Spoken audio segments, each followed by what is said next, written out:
वळूयात पुढल्या बातमीकडे। सावडाव धबधब्यावर वर्षा पर्यटनासाठी पर्यटकांची गर्दी होऊ लागली आहे। सर्वात सुरक्षित अशी सावडाव धबधब्याची खरं तर ओळख आहे। सिंधुदुर्ग जिल्ह्यात सर्वदूर मुसळधार पाऊस असल्यानं वर्षा पर्यटनासाठी प्रसिद्ध असलेला कणकवली तालुक्यातील हा सावडाव धबधबा मोठ्या क्षमतेनं प्रवाहित झाल्याचं पाहायला मिळतंय। सर्वात सुरक्षित अशी या धबधब्याची ओळख आहे।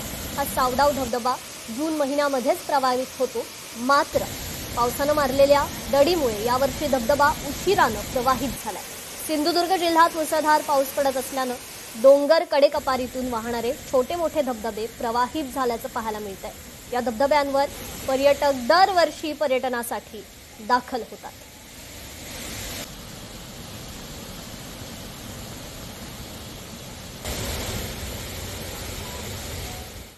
सिंधुदुर्ग जिल्ह्यामध्ये मागील 8 दिवसांपासून मुसळधार पाऊस पडतो। यामुळे सिंधुदुर्गातले जे सर्व धबधबे आहेत ते प्रवाहित झालेले पाहायला मिळतंय। मी आता आहे कणकवली तालुक्यातील सावडाव या धबधबा आपण पाहू शकतो।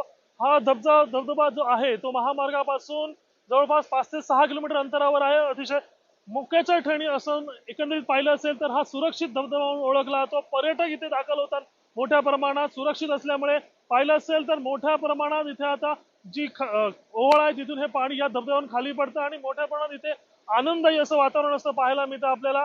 सिंधुदुर्गातले आंबोली असेल, सावडाव असेल, हे अनेक धबधबे असेल, धावणकोड असेल, तसेच वैभववाडी तालुक्यातील जे धबधबे आहेत ते सुद्धा प्रवाहित झाले आपल्याला पाहायला मिळतं। एकंदरीत पर्यटकांना इथे मोठी एक पर्वणी असते आणि शनिवार आणि रविवार या भागामध्ये किंवा या सावडाव धबधब्यावर मोठी गर्दी पर्यटकांची पाहायला मिळते। रोहन नाईक, लोकशाही मराठी, सिंधुदुर्ग। खूप मजा येते आणि खूप सुरक्षित धबधबा आहे हा। म्हणजे अजिबात त्याला हे नाहीये, म्हणजे धोकादायक असं नाहीये काही।